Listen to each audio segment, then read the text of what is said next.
Baik,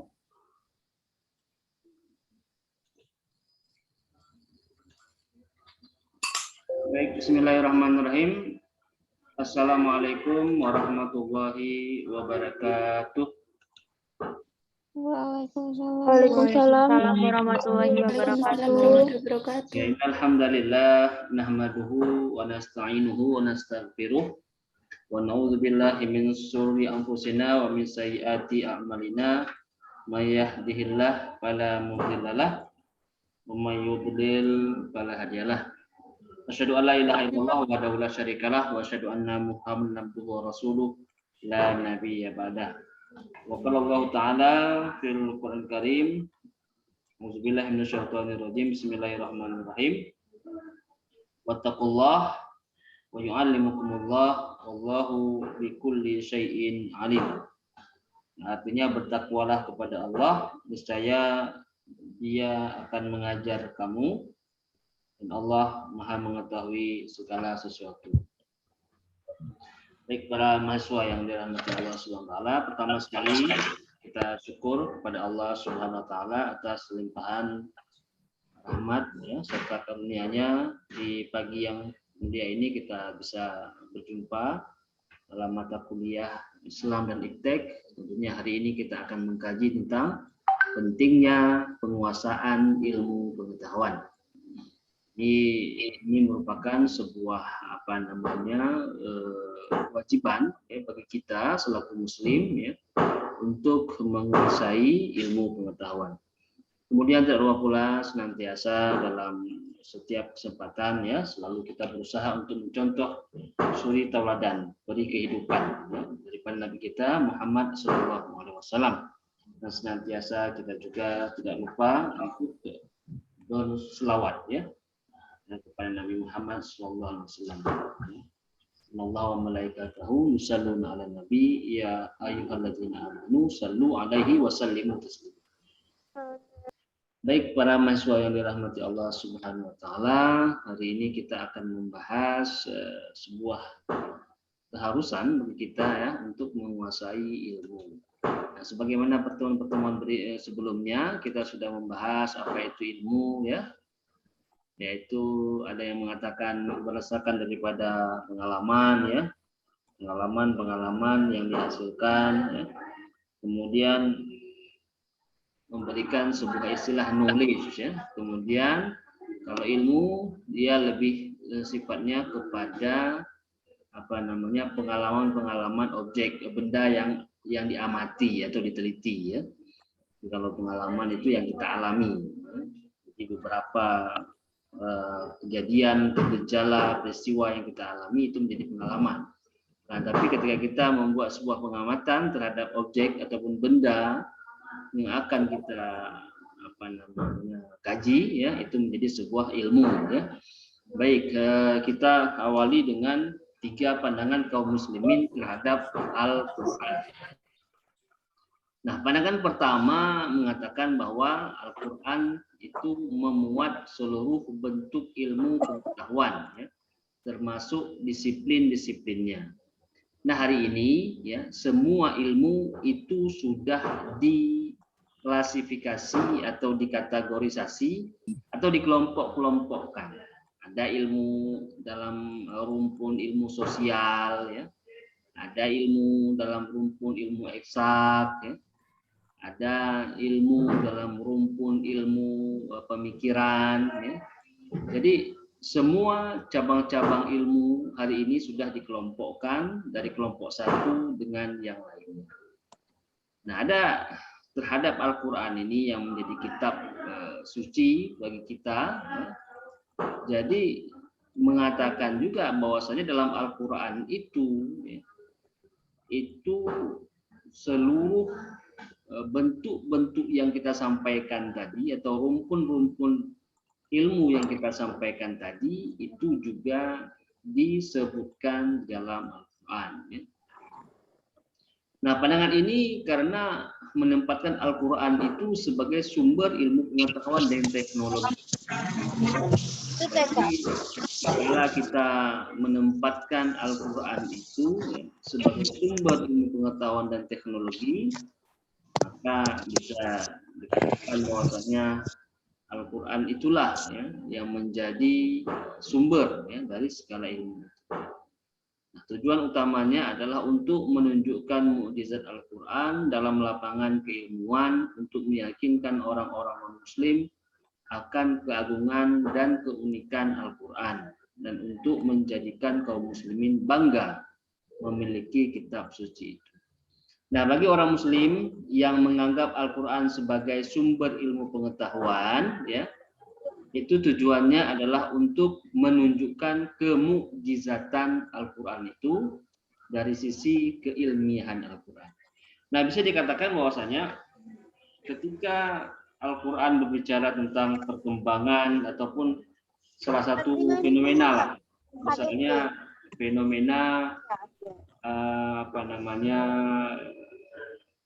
bercampurnya antara air tawar dengan air asin ya, itu kan dikomentari juga sama Al-Quran, marajal bahraini yaltaqiyan ya. Jadi dua aliran, air laut yang asin dan air sungai yang tawar itu berjalan beriringan tanpa menyatu, tanpa bercampur. Di antaranya barzakhun, ada pembatas. Nah, Al-Quran menyebutkan tentang gambaran seperti itu. Ya. Al-Quran menyebutkan gambaran seperti itu dalam pandangannya ya, di dalam Al-Quran tersebut. Nah, jadi tak kala disebutkan gambaran seperti itu, jadi salah satu kelompok ataupun orang-orang Islam itu, dalam kelompok orang Islam ya, mengatakan bahwa Al-Quran itu adalah sumber ilmu pengetahuan. Nah, bagi orang-orang yang Arab yang awal-awal yang berinteraksi dengan Al-Quran tersebut, karena mereka hidupnya pada daerah gurun ya, ketika fenomena disampaikan tentang pertemuan misalnya laut tawar dengan laut asin itu ya, yang disebutkan dalam Al-Quran, mereka menganggap dengan pemikiran mereka pada saat itu hanya tidak bisa dijangkau ya, tidak bisa difikirkan dengan akal ya, karena terbatas tempat, ruang dan geografis yang mereka tempati. Nah, ini pandangan yang pertama ya. Kemudian ada pandangan yang kedua terhadap Al-Quran ya, bahwasanya Al-Quran itu semata-mata sebagai kitab petunjuk dan di dalamnya tidak ada tempat bagi ilmu pengetahuan dan teknologi. Nah, pendapat pertama mengatakan dia adalah sumber ilmu pengetahuan, pendapat kedua mengatakan dia hanya sebagai kitab petunjuk. Nah, pandangan kedua ini sebagai bentuk reaksi dari pandangan pertama ya, dipelopori oleh Abu Ishaq Asy-Syatibi ya, yang dikutip oleh Al-Habi dalam kitabnya Tafsir wal Mufassirun ya, bahwa orang-orang saleh pendahulu itu lebih memahami Al-Quran daripada kita, dan mereka tidak berbicara tentang bentuk ilmu tersebut. Nah, bayangkan para mahasiswa, Al-Quran turun pada masyarakat Arab pada masa itu yang belum bersentuhan dengan teknologi. Jadi anggapannya terhadap Al-Quran itu adalah Al-Quran hanya semata-mata kitab petunjuk. Ya. Tidak bisa dicari sesuatu ilmu pun, ya, seperti ilmu yang berkembang pada hari ini.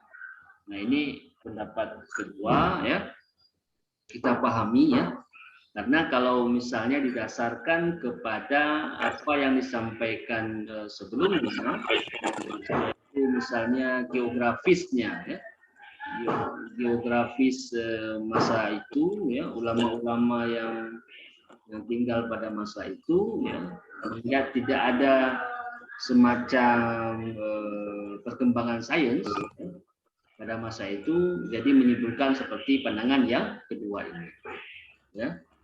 Baik, kita pindah ke pandangan yang ketiga terhadap Al-Quran itu. Bagaimana pandangan yang ketiga terhadap Al-Quran itu? Ya. Pandangan ketiga mengatakan bahwasanya Al-Quran itu mengandung prinsip-prinsip umum segala aspek kehidupan, termasuk ilmu pengetahuan dan teknologi. Ya. Nah, sebagaimana Syekh Mustafa Al-Maraghi yang menjelaskan dalam pengantar buku Ismail Pasha berjudul Islam and Modern Medicine, ya, dikatakan bahwasanya bukanlah maksud saya untuk mengatakan bahwa kitab suci ini mencakup segala rinci atau ringkas seluruh sains dalam gaya buku-buku teks, ya. Tapi saya ingin mengatakan bahwa Al-Quran mengandung prinsip-prinsip umum. Dalam bahasa sederhananya, Al-Quran itu ada menyinggung tentang prinsip-prinsip umum daripada sebuah ilmu pengetahuan. Nah, ketika pandangan ini terhadap Al-Quran, nah ini bisa kita pahami, ya, sebagai sebuah perspektif ataupun sudut pandang yang berbeda-beda dalam melihat Al-Quran tersebut. Apakah Al-Quran tersebut itu sebagai sumber ilmu pengetahuan, atau Al-Quran itu hanya sebagai petunjuk saja, kitab hidayah, ya, atau Al-Quran itu hanya mengandung prinsip-prinsip umum dari sebuah ilmu pengetahuan. Nah, tiga daripada sudut pandang ini, ya, ini menggambarkan sebuah perspektif daripada tiga. Nah, kalau kita kembangkan lagi itu bisa menjadi luas lagi, ya. Tapi di pagi ini, ya, kita hanya menyinggung tiga perspektif ini saja. Nah, kami harapkan semoga mahasiswa, ya, bisa memahami ini. Kalau ingin membuat sebuah pandangan yang lain dari tiap muslim, itu boleh, kami persilahkan, ya. Bagaimana menurut Anda Al-Quran itu? Apakah Al-Quran itu ilmu pengetahuan? Apakah Al-Quran itu hanya kitab petunjuk? Apakah Al-Quran itu memiliki prinsip-prinsip umum daripada ilmu pengetahuan? Itu monggo silahkan, ya, untuk dikembangkan, ya, apa yang menjadi pandangan kita terhadap Al-Quran. Nah, baik, yang berikutnya adalah isyarah Al-Quran tentang pentingnya penguasaan iptek. Nah, para mahasiswa yang dirahmati Allah, terkait tentang ilmu pengetahuan dan teknologi. Nah, ini sepertinya sudah masuk kepada pandangan yang ketiga tadi, ya, yang kita sampaikan. Al-Quran itu memuat prinsip-prinsip umum dari sebuah ilmu pengetahuan. Dalam Al-Quran itu disebutkan, ya, tentang bagaimana kejadian ketika Habil dibunuh saudaranya Qabil, ya. Kemudian saudaranya itu yang Qabil ini bingung bagaimana cara, ya, menyembunyikan, ya, atau menguburkan jasad daripada saudaranya. Itu kan perbuatan pembunuhan yang pertama sekali di dunia, ya. Bagaimana cara menyembunyikan atau menguburkan saudaranya pada masa itu. Nah, jadi dalam ayat itu, ya, sebutkan, nanti bisa cross check, ya, di Quran surah Al-Maidah ayat 31, ayat 30 sampai dengan 31. Jadi Allah mengirimkan burung gagak, ya. Kemudian burung gagak itu berkelahi dengan burung gagak yang lain. Burung gagak yang satu meninggal, ya. Kemudian burung gagak yang satunya lagi mengorek dengan paruhnya itu, ya, tanah, kemudian ditempatkanlah jasad daripada burung gagak. Nah, ketika melihat itu secara indrawi melalui pandangan, lalu berkesimpulanlah akan aku lakukan seperti apa yang dilakukan oleh burung gagak itu. Lalu Qabil, ya, menguburkan Habil. Nah, itu fenomena. Jadi istilahnya Al-Quran tentang pengurusan jenazah, ya. Nah, itu digambarkan seperti dalam Al-Quran. Nah, bagi kita secara ini bagi kita bagaimana? Apa maksudnya? Apa ininya bagi kita? Maksudnya dampaknya bagi kita itu apa? Nah, kita harus tahu itu, ya. Bagaimana cara ilmu menguburkan jenazah, ya. Harus tahu kita bagaimana menggalinya, bagaimana bentuk di dalamnya. Nah, itu Pak kan tidak perlu dipelajari, itu kan pengalaman, bisa dilihat saja. Iya, kalau semakin kita banyak melihat, ya, semakin bisa dikatakan mempunyai pengalaman terhadap itu, apalagi kita ya yang melakukannya. Nah, jadi ini isyarat-isyarat seperti inilah yang disampaikan Al-Quran. Dalam artian apa? Dengan bahasa lainnya, kita harus paham, kita harus tahu bagaimana cara menggali kuburan ya untuk saudara-saudara kita. Nah, di lain daripada itu, misalnya ya, Al-Quran juga membicarakan tentang banjir besar ya, banjir banjir besar melanda seluruh dunia. Pada saat itu ya, solusinya adalah keselamatan, yaitu yang berada di kapal Nabi Nuh alaihissalam. Nah, ini pernah terjadi pada masa Nabi Nuh ya. Semuanya sudah sudah tenggelam ya. Bahkan anaknya sendiri ya, sa'awi ila jabalin, kata anaknya, ya'simuni minal ma', saya akan lari lari ke gunung itu, insyaallah gunung itu yang tinggi itu akan menyelamatkan aku ya daripada air bah ini. Kata Nabi Nuh, la asimal yauma illa man rahim, tidak ada yang disayang hari ini kecuali tidak ada yang selamat hari ini kecuali yang disayang. Jadi Al-Quran membicarakan tentang banjir itu, membicarakan tentang kapal. Artinya apa? Ilmu untuk membuat kapal itu harus kita kuasai. Karena dunia ini 2/3-nya itu air. Samudra yang luas, Samudra Pasifik, ya. Samudra Hindia yang luas. Jadi 2/3 daripada dunia ini adalah air. Nah, jadi penguasaan ini terhadap kapal ini disebutkan dalam Al-Quran. Nah, kita harus pandai juga membuat kapal. Nah, orang-orang Arab dahulu kan mereka hidup pada geografis Jazirah Arabia, mungkin tidak terlalu bersentuhan lah dengan laut ya, karena mereka masyarakat perdagangan ya. Jadi berdagang mereka, gembala bergembala ya, tani bertani. Kita yang masyarakat kepulauan ya, masyarakat maritim ya, ilmu tentang membuat kapal itu harus tahu kayu apa yang dipilih agar supaya jangan bocor, bagaimana cara supaya kapal itu jangan bocor. Jadi isyarat-isyarat seperti ini yang disampaikan Al-Quran, seperti apa yang dikatakan Syekh Marari tadi ya, menyebutkan bahwasannya Al-Quran itu mengandung prinsip-prinsip umum daripada fenomena-fenomena ilmu pengetahuan. Nah, baik, yang berikutnya yaitu dalam Al-Quran juga dibicarakan tentang membuat fondasi ya, Ka'bah. Itu pada banjir Nabi Nuh dahulu, itu Ka'bah itu sudah hancur, ya, sudah hancur deh. Kenapa hancurnya? Karena banjir besar, hancur. Lalu Nabi Ibrahim diperintahkan Allah ya untuk membangun fondasi Ka'bah itu kembali. Ilmu apa itu? Ilmu pertukangan. Apa perlu orang Islam kuasai ilmu pertukangan? Sangat-sangat perlu. Bagaimana cara membuat masjid yang kokoh, membuat tempat ibadah yang bagus anti gempa misalnya. Bagaimana cara membuat bangunan yang tahan lama? Itu kan ada ilmunya.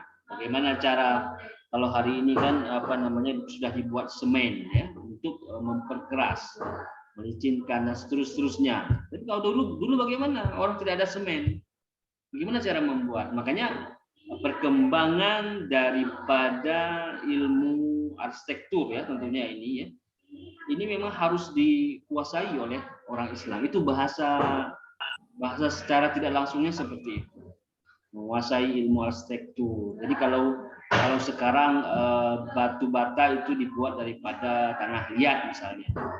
Dibuat inovasi batu bata yang terbuat dari apa, misalnya campuran apa yang ringan, ataupun diinovasi yang hal-hal yang lainnya, dan seterusnya. Makanya ini sebagai isyarat-isyarat umum ya terhadap fenomena-fenomena itu Al-Quran menyebutkannya juga. Nah di sini memang tidak diperintahkan kita ya, orang Islam harus kuasai ilmu pun tidak diperintahkan begitu. Akan tetapi dengan menunjukkan fenomena-fenomena seperti ini, Ya kita sebagai orang Islam itu ya, mempunyai semacam apa ya bahasanya pengalaman sendiri ya, atau apa namanya kesadaran sendiri untuk mempelajari ilmu pertukangan atau ilmu arsitektur. Nah, baik juga ya, dalam yang lain juga masih berbicara tentang apa namanya prinsip umum ilmu pengetahuan yang disinggung oleh Al-Qur'an ya. Seperti pengelolaan sumber daya alam dan hasil bumi oleh Nabi Yusuf. Maksudnya bagaimana Pak? Pada masa Nabi Yusuf punya tugas ya, yaitu bagaimana cara membuat makanan itu supaya bisa dimakan sampai dengan 8 tahun dan cukup bagi penduduk Mesir dan sekitarnya. Apa ilmunya itu? Ilmu apa itu? Yang kita gunakan kira-kira ilmu apa? Nah, ilmu dalam artian ya ilmu kimia pastinya ya. Nah, bukan untuk diawetkan, difermentasi, bukan, ataupun ilmu pertanian. Jadi harus tahu bagaimana cara membuat sebuah bahan makanan itu menjadi tahan, sampai 8 tahun. Ilmu apa itu yang bisa buat seperti itu? Nah, ini isyaratnya. Isyarat. Nabi Yusuf saja punya ininya, apa namanya? Punya ilmunya. Nabi Yusuf tahu ilmunya. Nah, bagaimana cara untuk membuat makanan itu supaya bertahan lama? Nabi Yusuf tahu ilmunya. Nah, itu disebutkan dalam Al-Qur'an cerita itu ya. Nah, hasil penelitian, kalau tidak salah saya ya, menyebutkan bahwasanya jadi tanaman-tanaman itu tidak dilepaskan daripada tangkainya. Dia tetap bertahan dengan tangkainya. Tangkainya itulah yang membuat dia lambat untuk membusuk ya, dia bertahan, bisa tahan lama. Itu ilmu mungkin ilmu gandum ya, cara supaya gandum itu bisa tahan lama. Nah, kalau kita yang makan nasi ya, beras, padi ya, itu punya ilmu khusus juga ya, bagaimana cara menyimpan itu. Ilmu apa yang bisa menyimpan itu? Untuk apa kita belajar itu, Pak? Nah, bayangkan ketika nanti suatu saat Indonesia itu kekurangan pangan, kekurangan beras misalnya. Pernah tidak Indonesia mengalami kekurangan beras ataupun masa tidak beras? Pernah. Pada tahun 1966, kalau tidak salah saya ya. Setelah masa PKI dibubarkan itu ya.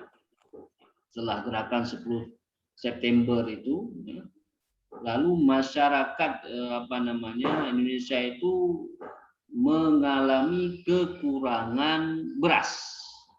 Nah, kan masa dulu kan masa tidak aman ya, maksudnya peristiwa ini, peristiwa itu, pembunuhan ini, kekacauan ini dan sebagainya. Jadi masyarakat sibuk dalam menjalani kehidupan seperti itu, sehingga pada waktu itu beras itu kurang di Indonesia.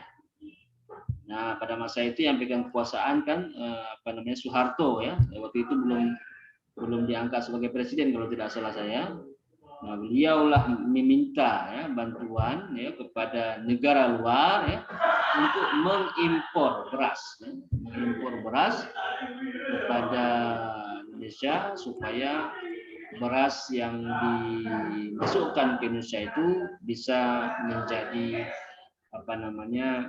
menjadi sebuah makanan pokok ya untuk melangsungkan kehidupan daripada masyarakat pada masa itu.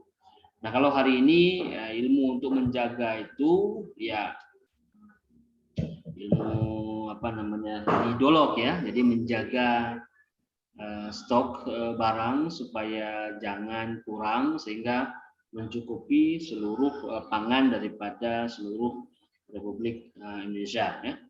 Nah, kemudian Al-Quran juga membicarakan tentang misalnya Nabi Daud ya dengan besi. Jadi Nabi Daud melunakkan besi ya, membuat besi, baju besi dan seterusnya.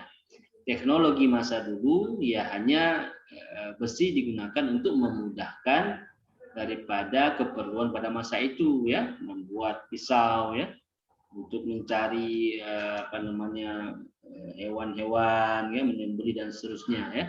Nah, tapi kalau hari ini kan sudah berkembang. Jadi persoalan perkembangan saintek itu memang diukur dengan perkembangan daripada manusia itu sendiri. Karena kebutuhan manusia dari hari ke hari, dari waktu ke waktu, antara zaman ke zaman itu sangat berbeda, ya. Nah, orang dulu itu perlunya hanya bagian besi itu untuk memudahkan pekerjaan, baik berburu, berperang dan sebagainya. Tapi kalau hari ini itu lebih daripada itu, orang perlu besi, ya, untuk membuat misalnya pesawat, ya, transportasi untuk memudahkan. Kalau dulu transportasinya hanya dipakai kuda saja, ya, kuda saja. Hari ini transportasinya ya sudah menggunakan transportasi besi. Sudah kita bisa katakan menjadi kuda besi. Kalau dulu kan cuman kuda untuk kemana-mana itu kuda. Kalau hari ini kan sudah ada kuda besi, itu istilahnya begitu. Jadi ilmu pengetahuan tentang besi ini juga harus dikuasai oleh orang Islam. Karena ini memang kebutuhan kebutuhan masyarakat, ya. Orang Islam kuasai besi, tahu dia sumber besi di kita ada di Indonesia, ya. Kita paham bagaimana mengolah besi, ya. Kemudian kita ilmu itu kita gunakan untuk kebutuhan umat Islam, jadi kebutuhan umat seluruhnya. Nah, kemudian dalam Al-Quran juga disebutkan, ya, ada peristiwa misalnya komunikasi dengan burung, dengan semut dan jin, ya.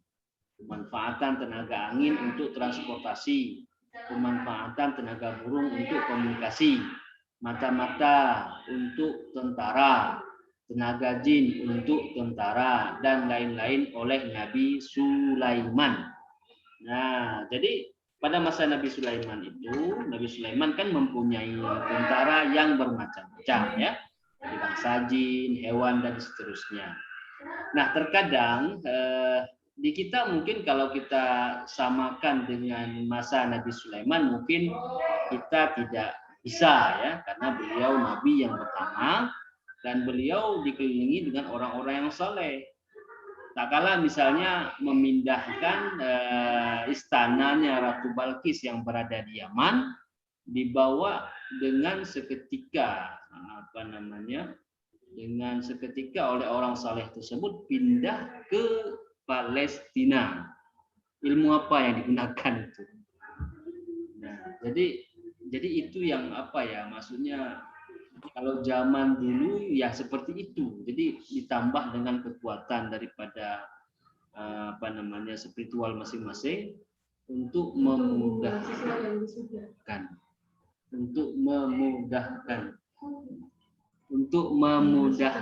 urusan manusia pada masa itu. Ini saya ada orang wisuda hari ini. Nah, jadi para mahasiswa yang dirahmati Allah, kalau hari ini Nabi Sulaiman itu menggunakan burung, ya, sebagai mata-mata. Jadi burung itu bisa terbang kemana-mana sebagai mata-mata. Burung hudhud, ya, ketika itu melaporkan ada di sana begini begitu sebagainya. Nah, tapi kalau sekarang bagaimana implementasinya? Hari ini kalau sekarang itu implementasinya yaitu drone, ya. Drone, ya. Drone terbang bisa itu dia mata-mata kemana-mana, mensadap kalau telekomunikasi ini, ya, komunikasi dengan burung, semut dan jin. Hari ini kan kita bisa dengar pembicaraan Presiden Amerika misalnya. Caranya bagaimana? Caranya disadap teleponnya, ya kan? Disadap WhatsApp-nya, bisa dapat.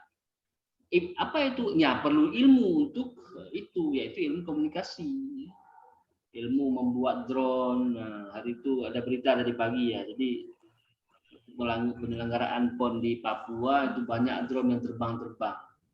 Jadi tujuannya mungkin mereka mau buat video, ya. Jadi tentara tembaknya semuanya diturunkan semua drone-drone yang terbang-terbang itu. Ya, ilmu membuat drone itu, ya, itu sebagai manifestasi daripada apa yang dibuat daripada Nabi Sulaiman dulu. Nah, kemudian Al-Quran juga sebutkan tentang menyembuhkan orang buta, ya, penyakit lepra.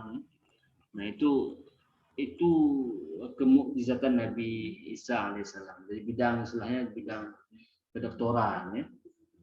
Penyakit-penyakit supak beliau bisa, dan kita harus tahu ilmunya itu. Jadi kalau mengetahui ilmu itu insya Allah bisa menolong ya para saudara-saudara kita yang lain. Baik para mahasiswa, kita lanjutkan. Ini ada buku ya yang selaras dengan yang tadi. Jadi Al-Quran itu membicarakan tentang prinsip-prinsip ilmu pengetahuan secara umum, fenomena-fenomena secara umum. Di buku ini ada, jadi ayat-ayat semesta ya. Jadi misalnya ayat semesta itu ada membicarakan. Nah kemudian ini ya dua sikap kita terhadap iptek ya. Yang pertama terhadap iptek itu jangan kita anggap iptek itu adalah sesuatu yang apa ya, yang berlebihan, yang hebat. Gitu. Sehingga kita melupakan apa namanya yang memiliki iptek itu, yang memiliki ilmu itu, tidak ya. Iptek itu dia akan berkembang. Hari ini mungkin kita bicara dengan alat seperti ini ya.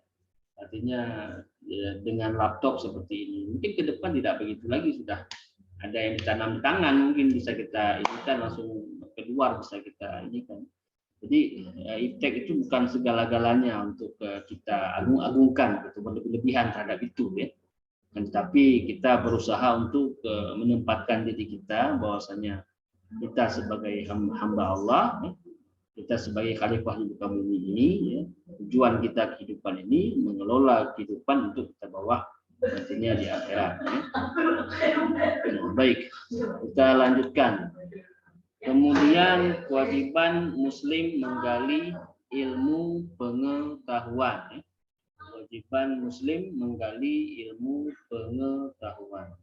Nah ini saya rasa kita sebagai orang Islam, seperti yang kita sampaikan di awal tadi, banyak isyarat-isyarat ilmiah disebutkan Al-Quran, itu dengan bahasa tidak langsungnya kita disuruh untuk mempunyai ilmu terhadap apa namanya sains-sains tersebut. Ya. Kita harus mempunyai pengetahuan. Jadi bicara tentang ilmu tanah kita harus paham. Bicara tentang ilmu laut kita harus paham ya. Nah, jadi mohon maaf nih kalau ribut sedikit karena di sini apa namanya, waduh banyak orang ini hari ini kita ya, jadi agak ribut-ribut dikit. Anggap aja iklan ya, iklan sabun-sabun apalah begitu ya. Baik, mari kita lanjutkan ya. Ini berikutnya kita bicara tentang fungsi sains. Ya. Ini saya pun sudah agak serius dikit ini ya, karena apa namanya banyak tamu yang datang, banyak iklan. Baik, berikutnya kita bicara tentang fungsi sains. Apa fungsi sains kepada manusia? Nabi Adam itu punya dia sains atau apa namanya ilmu untuk mengelola bumi, itu punya. Karena kenapa? Itu yang harus dimiliki oleh seorang khalifah. Kita jadi khalifah di muka bumi ini, kita hanya jangan kuasai ilmu yang kita ini. Apa? Bedakan tadi ya ilmu dan pengalaman misalnya. Saya rasa yang hadir di sini insya Allah kalau untuk urusan masak nasi pasti bisa semuanya ya. Yaitu dengan cara ya ini ya magicom misalnya itu cuman ini colok di itu isikan air jadilah begitu ya. Tapi kalau misalnya tidak pakai itu, pakai sederhana dengan kayu dan seterusnya misalnya, apakah bisa menyaksikan seperti itu? Nah itu butuh ilmu sendiri ya, kayu apa yang dipilih sebagai ini dan seterusnya. Nah itulah dia ilmu untuk mengelola daripada alam ini. Ya. Nah dengan sains manusia memahami dan merasakan kehendak Allah dalam hidup ya, sehingga menjadi lebih bertakwa kepada Allah. Jadi sains ini kita pakai sains untuk memudahkan kehidupan kita. Tapi kita harus mengakui seperti saya sampaikan tadi bahwasanya ada yang lebih hebat, lebih besar ya, daripada itu, yaitu yang membuat sains itu sendiri, yaitu Allah Subhanahu wa taala. Baik para mahasiswa, ini ya sebuah ayat. Qul, katakanlah laukan al-bahru midadan li kalimati rabbi, sekiranya apa namanya lautan ya jadi tinta ya, sekiranya lautan itu menjadi tinta untuk menulis kalimat-kalimat Rabbi ya. Artinya nikmat Rabbi, lana fidzal bahru, maka akan habis tinta itu, akan habis lautan itu. Qabla an tanfadha kalimatu rabbi, sebelum habis daripada penulisan kalimat-kalimat tadi, kalimat-kalimat tadi kita tulis ya. Walau ji'na bimithlihi madada, walaupun setelah itu kami datangkan tambahan lagi air laut itu sebagai tinta.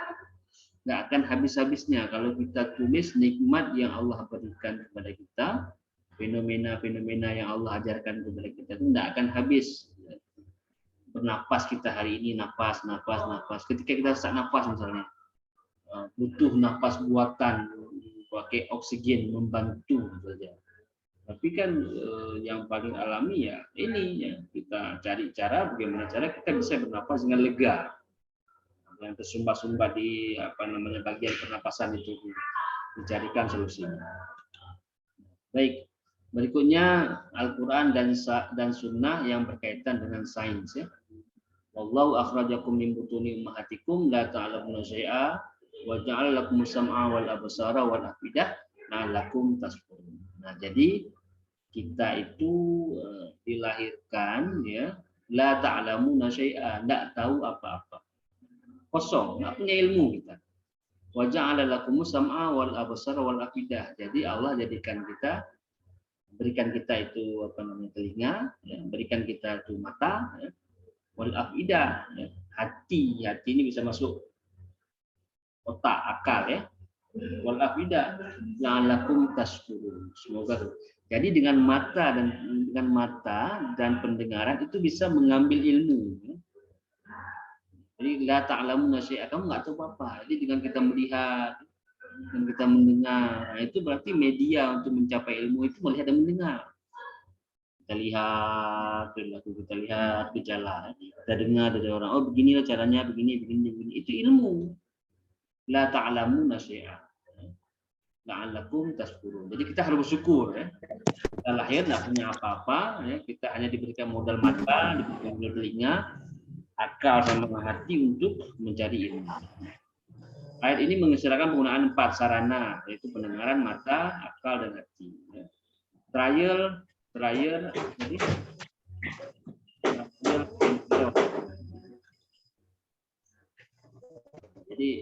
jadi seperti itu ya. Trial and error, ya. Pengamatan, percobaan, dan tes kemungkinan ini digunakan para ilmuwan untuk melihat sains. Jadi kalau orang ilmuwan itu dia kerjanya yaitu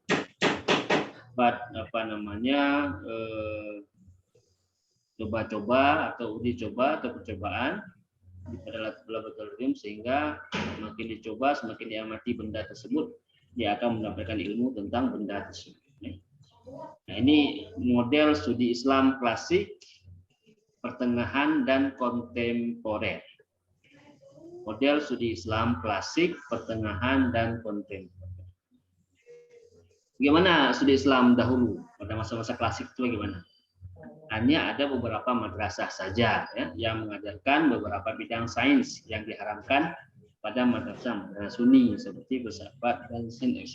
Awal-awal dulu kita di Islam itu hanya ini aja ya, ada madrasah tafsir, madrasah fikih ya, di ilmu-ilmu itu ya. Dan menggambarkan klasifikasi sains dalam bentuk segitiga, di mana sisi sebelah kanan adalah sains agama, sisi sebelah kirinya sains dan filsafat Islam, dan di bawah adalah sains dan kesusastraan. Mbak Risti itu lagi ngapain? Pukul-pukul meja ya, Mbak Risti? Saya di ini kan mic-nya, lagi pukul-pukul meja atau apa? Lagi buat meja ya?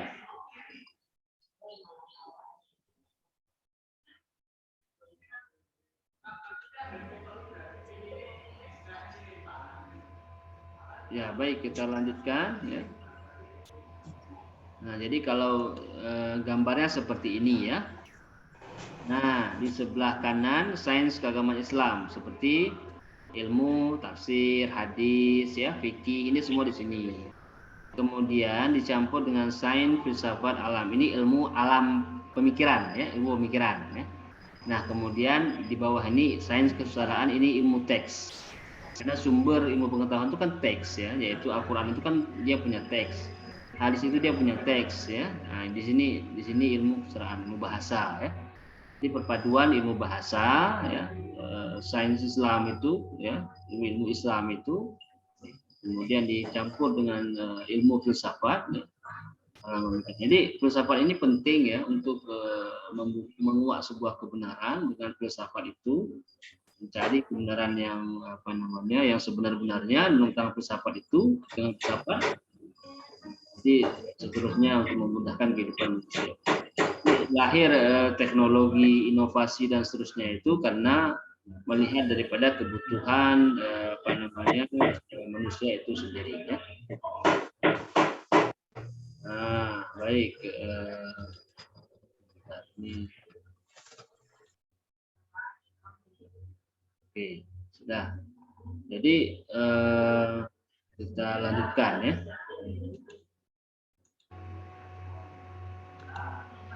Sains Islam ya. Sains Islam muncul dari perkawinan antara semangat yang muncul dari wahyu Quran dengan sains yang ada dari berbagai peradaban yang diwarisi Islam, yang ditelaah, diubah bentuk melalui kekuatan rohaniyahnya menjadi suatu substansi baru yang berbeda dan sekaligus melanjutkan apa yang telah ada sebelumnya ya. Sifat internasional kosmopolitan wahyu Islam yang bersumber dari karakter universal wahyu Islam dan tercermin dalam penyebaran geografi Islam yang membuat Islam mampu menciptakan sains pertama yang benar-benar bersifat internasional dalam sejarah manusia. Ini menurut Hussein Nasar ya, dalam kitabnya Islamic Science and Illustrated Study ya. Beliau mengatakan seperti itu. Jadi Islam ini memberi kontribusi terhadap dunia. Jadi sifatnya itu kontribusi itu terhadap dunia ya, untuk kepentingan dunia. Kenapa demikian? Seperti saya katakan tadi ya. Zaman itu berubah, inovasi itu berlanjut. Ya, kebutuhan manusia pun berlanjut. Hari ini beda kebutuhan kami dulu, saya pada masa saya dulu dengan hari ini. Hari ini internet itu sudah masuk dalam kebutuhan yang pokok, yaitu kebutuhan komunikasi. Orang hari ini kalau tidak komunikasi sehari kayaknya gimana gitu ya, ada yang kurang ya. Walaupun dia kebutuhan makannya nggak ada, yang penting kebutuhan komunikasinya itu yaitu kuota itu ada, karena dengan itu dia bisa. Jadi hari ini orang menganggap komunikasi itu ya itu lebih di atas segala-galanya. Orang bisa selesaikan masalah dan komunikasi ya dengan alat komunikasi ataupun kuota gitu. Jadi ilmu tentang itu ya. Ke depan kita nggak tahu. Hari ini kebutuhan tentang itu memang ada. Nah, sayangnya internet itu tidak dikuasai oleh kita orang Islam ya. Tapi kita hanya sebagai user, pengguna saja. Pengguna saja. Baik. Berikutnya adalah ini klasifikasi sains ya. Ibnu Khaldun membagi dua kategori ya. Nakliyah dan akliyah. Nakliyah itu adalah yang bersumber daripada hadis ya, tafsir yang ditulis oleh orang-orang Islam pada masa-masa awal. Al hadis, fikih, kalam, tasawuf dan bahasa. Kemudian akliyah itu ilmu logika, filsafat, kedokteran. Ini kan semua ilmu-ilmu yang berkembang. Kedokteran hari ini berbeda dengan kedokteran dulu. Berbeda sekali. Cara bedah beda ya, cara cara memperlakukan pasien beda. Dulu pun beda. Pertanian begitu juga. Pertanian dulu melihat pada perkembangan bulan kamar ya, bulan kamariah gitu. Tapi pertanian sekarang tidak melihat itu. Pertanian sekarang melihatnya kepada kapan aja bisa ditanam kan. Nah, tapi kan masing-masing ilmu itu punya dampak sendiri. Kalau dulu ilmu pertanian itu tidak akan merusak tanah, tapi kalau pertanian hari ini merusak tanah. Kenapa? Karena kebanyakan pupuk yang dipakai ya, sehingga kadar tanah itu enzim bahasanya apa? Unsur-unsur tanah itu sudah mulai menghilang. Kalau pupuk dulu orang dengan kotoran dari sapi dan sebagainya, tapi kalau hari ini nggak begitu kan. Jadi memang setiap perkembangan itu ada mempunyai dampak tersendiri. Ya, baik, kita lanjutkan pendekatan menuju ilmu pengetahuan. Nah, di kita ini harus tahu semua para mahasiswa ya. Jadi di kita itu ada 3 pendekatan ya, pendekatan burhani, bayani, dan irfani. Nah, burhani itu lebih kepada bukti-bukti ya, bukti-bukti daripada alam sosial dan manusia dengan pendekatan filsafat dan sains. Jadi setiap ilmu pengetahuan baik kedokteran, ilmu gizi, ilmu keperawatan, semuanya itu ilmu. Dan itu berkembang dan mempunyai semacam kaedah-kaedah atau undang-undang khusus tersendiri dia. Nah, ini adalah pendekatan yang digunakan dengan berdasarkan ilmu-ilmu tersebut. Nah, kemudian ada pendekatan bayani. Bayani lebih kepada teks. Teks itu kalau untuk hari ini yaitu yang bersumber daripada hadis dan bersumber dari tafsir, itu teks. Dengan pendekatan bahasa, yaitu teks. Nah, kemudian berikutnya adalah pendekatan irfani. Pendekatan irfani. Nah, pendekatan irfani ini lebih kepada pengalaman ya. Pengalaman yang beraneka ragam, pengalaman hati ya. Itu terhadap sesuatu sehingga dia mendapati pengalaman tentang itu. Nah, jadi dalam menuju sebuah ilmu dilihat daripada 3 pendekatan ini ya. Dilihat burhaninya bagaimana, dilihat bayaninya bagaimana, dilihat irfaninya bagaimana. Nah, nanti mungkin bagi para mahasiswa semuanya silahkan ya untuk mengkonfirmasi, cari ya pemahaman daripada bagaimana pendekatan burhani itu digunakan ya. Bagaimana pendekatan bayani itu digunakan, ya, bagaimana pendekatan irfani itu digunakan. Jadi tolong diskusikan tentang ini ya. Nanti saya akan masukkan ya kuliah kita hari ini di dalam YouTube nanti. Ya. Jadi silahkan di komen ya tentang pendekatan ini yang sudah kalian baca. Gitu. Bagaimana pendekatan burhani dalam mencapai sebuah ilmu pengetahuan, bagaimana pendekatan bayani ya, dalam memberikan solusi kepada sebuah permasalahan, bagaimana pendekatan irfani memberikan solusi. Jadi dalam mengkaji sebuah permasalahan, 3 konsep ini harus dipadu. Jadi semacam triangle gitu ya, 3 ya, dia dipadu untuk menyelesaikan satu masalah. Tidak bisa sporadis, berpisah-pisah tidak bisa. Memang harus menyatu 3 untuk menyelesaikan satu masalah. Baik, yang terakhir, percikan hari ini ya. Orang pandai selalu ingin tahu apa yang kurang pada dirinya ya, dan berusaha menyempurnakannya dengan melihat kelebihan-kelebihan pada orang lain. Itu artinya pandai melihat kekurangan diri, evaluasi diri. Ya. Jadi ada kurang, saya apa gitu. Oh, saya kurang rajin, melihat orang rajin. Oh, saya kurang kencang, lambat saya, melihat orang lebih kencang. Itu menjadi evaluasi diri. Nah, pada intinya standar itu tidak semua sama ya, tergantung geografisnya. Kemudian orang bodoh itu selalu sibuk mencari kekurangan orang lain untuk menunjukkan dirinya pandai. Kan ada tuh dalam sebuah organisasi misalnya orang yang mencari kelemahan orang lain. Tugas dia cuma cari kelemahan orang lain. Dia bergabung dengan organisasi itu cari kelemahannya. Kemudian kelemahan orang lain itu, kelemahan si A, si B, si C itu dibuat semacam dokumentasi, semacam bahan ya untuk dijual. Kan ada yang begitu. Seperti mata-mata ya, masuk ke organisasi, mencari kelemahan A, kelemahan B, kelemahan. Tujuannya ya dia untuk ini ya, untuk keuntungan. Jadi mencari keuntungan yang saat itu bisa kita katakan adalah orang yang bodoh, orang yang tidak punya ilmu. Jadi menjadi budak daripada harta, menjadi budak daripada uang. Masuk ke organisasi sebuah organisasi, mencari kelemahan orang si A, si B, si C, lalu dengan kelemahan itu dijual ya, orang itu supaya bocorkan. Nah, ini orang yang diperbudak dengan uang. Ya. Dalam perjuangan-perjuangan ini sering sekali terjadi ya, dalam peperangan misalnya itu mata-mata yang dikirimkan ya, itu sering kali terjadi. Nah, terhadap hal ini ya, itu bisa kita katakan masuk kategori orang yang bodoh. Baik para mahasiswa yang dirahmati Allah, sampailah kita pada akhir ya daripada perkuliahan hari ini.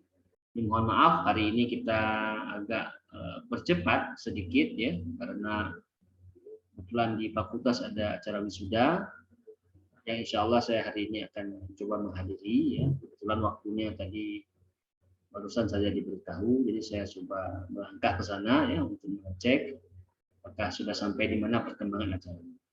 Terima kasih atas segala perhatian ya. Mohon maaf atas segala kesalahan. Sama-sama kita tutup kuliah ini dengan membaca doa kafaratul majlis. Subhanakallahumma wa bihamdika asyhadu an la ilaha illa anta astaghfiruka wa atubu ilaik. Jadi untuk pertanyaan ya silahkan ditanya ya.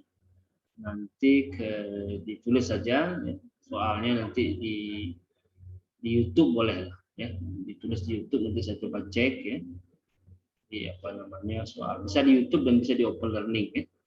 Silahkan ditulis soal ya yang apa namanya yang dibuat ya, yang disampaikan nanti kita akan coba Baik para mahasiswa sekalian, sama-sama kita tutup dengan membaca hamdalah alhamdulillahirabbil alamin. Alhamdulillahirabbil Allahumma bihamdika asyhadu an la ilaha illa anta astaghfiruka wa atubu ilaik. Dan akhirnya saya sampaikan wassalamualaikum warahmatullahi wabarakatuh.